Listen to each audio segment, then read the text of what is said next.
Man, a sad day for Rolly Romero fans. I'm not gonna say I'm the biggest Rolly Romero fan in the world, because I'm not. I just understand, what he was trying to do in the sport of boxing. I understand that he just wanted to promote himself. I honestly don't understand why he gets a lot of hate. I get it because he plays the antagonist and everything. Everybody watches him kind of play into that role of the villain, and I get that. But ultimately, you guys have to understand, this kid is like obviously just trying to make a lot of money. And unfortunately, the fight with Cruz went the way it did for Rolly Romero. And congratulations to Cruz, great performance. He looked good, but it was a good stylistic matchup for him. I think any of the top elite guys probably beat him at 140.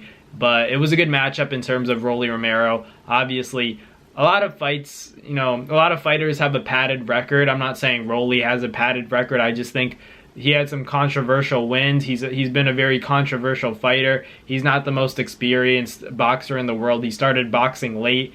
And I'm not here to make any excuses or take anything away from Cruz, because it was a great performance. He definitely beat Rolly. There's no doubt about that. He beat the crap out of him for a majority of that fight. Ultimately got that stoppage win in the 8th round. So congratulations once again to Cruz and his team. So that's awesome.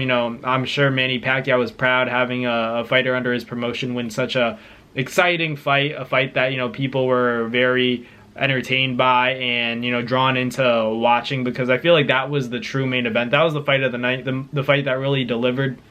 Don't get me wrong, the Sebastian Fundora and Tszyu fight was a good fight, but I kind of wanted to see Keith Thurman in there. And with as interesting and as exciting as it is to see boxing get bloody, as exciting as it is to see things get ugly, that kind of hindered the performances from both guys, in my opinion. Sebastian Fundora, having the blood coming from his mouth and his nose, and then you had Tszyu with that cut on the top of the forehead from the elbow, lunging in a little bit, got himself cut. It happens in the sport of boxing, but I think that was Tszyu's fight at the end. Like at the end, obviously Fundora did his thing, but up until those cuts took place, I think Tszyu deserved that. So I think we're going to get a rematch between Tszyu and Sebastian Fundora before we get, Fundora and Crawford, or Fundora and Spence. As we saw Spence get in the ring, that was entertaining. It was a little interesting, weird, but I have been hearing about Sebastian Fundora saying that he and his team will pursue the Tszyu rematch. I think there was a rematch clause negotiated in their contract, so whatever the logistics of that, they've made it clear that they want to pursue that before going into any kind of discussion about an Earl Spence or a Terrence Crawford fight, which I respect. But Rolly Romero, that was sad. That was a sad one, just because what he's trying to do at the end of the day. That he's not genuinely a bad person. All that Pitbull Cruz, the Chihuahua Cruz stuff, the chain, the talk before the fight, that's all to build up the fight, to promote it and make it exciting.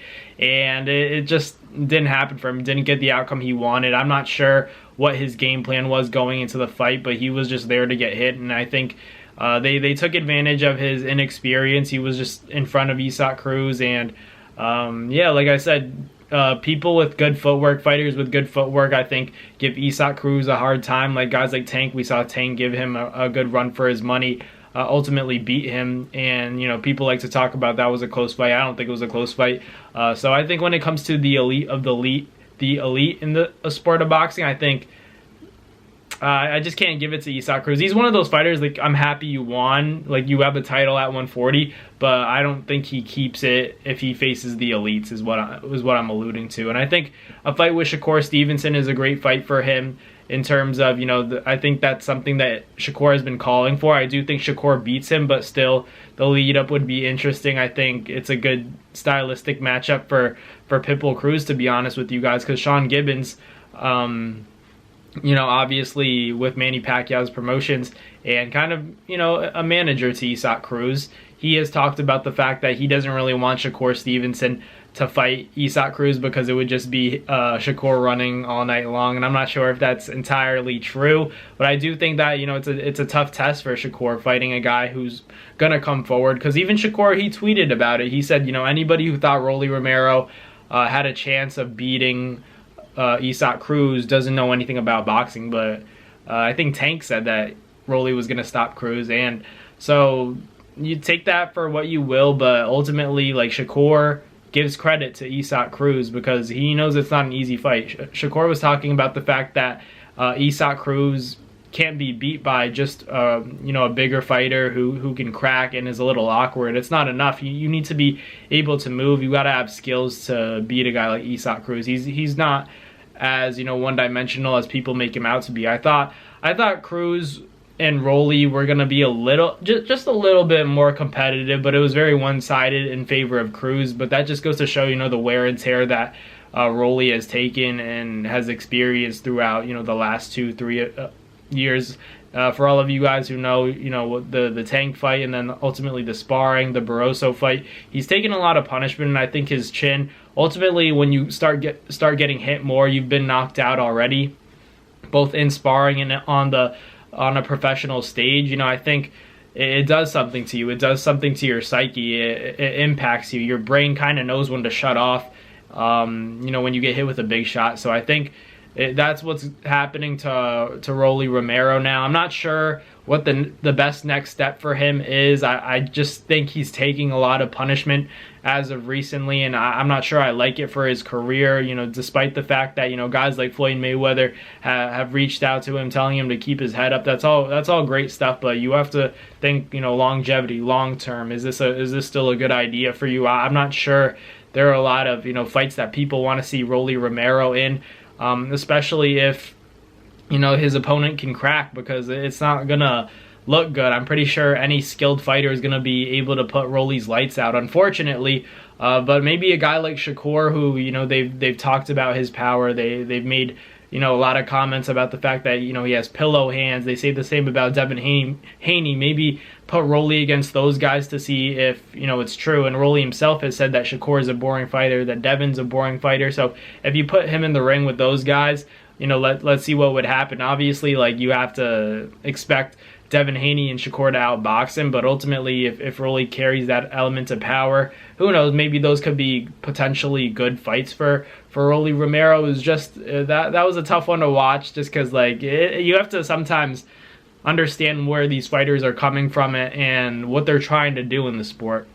I don't think Rolly Romero believed that he was actually going to become undisputed at 140. I think that Rolly thought that he might win this fight, but once he runs into the elites, like, the proof is in the pudding that time doesn't lie. You know what I mean? He came into this game late, and these guys like Shakur, guys like Devin, guys like Teofimo Lopez have been doing this for a minute, a real hot minute. So it's just, you can't compare Rolly Romero to the elite. You can't expect him to be competing with the elite, because there's no shortcut in the sport of boxing. No matter if Rolly Romero didn't take a shortcut because he didn't mean to intentionally start late, but because he has started late in the sport of boxing, it's beginning to show against better and better competition. So it is what it is. I just think, maybe consider retirement if you're Rolly Romero. I just think he's taken a lot of punishment, but he's still a very entertaining fighter, a very entertaining character to watch, especially when it comes to, the pre-fight promotion and everything like that in the lead up. But let me know in the comments what you guys would like to see from Rolly Romero. Let me know in the comments what you guys thought about the fight. But thank you guys for watching. Like, comment, and subscribe, and I'll catch you guys next time. Peace. That's going to do it for another Naz Fight Media video, guys. Thank you guys so much for watching. It's been your boy, Matt Nabong, with another video. Hope you guys enjoyed it all. Thank you guys for the constant support. Salute to y'all always. It's been your boy.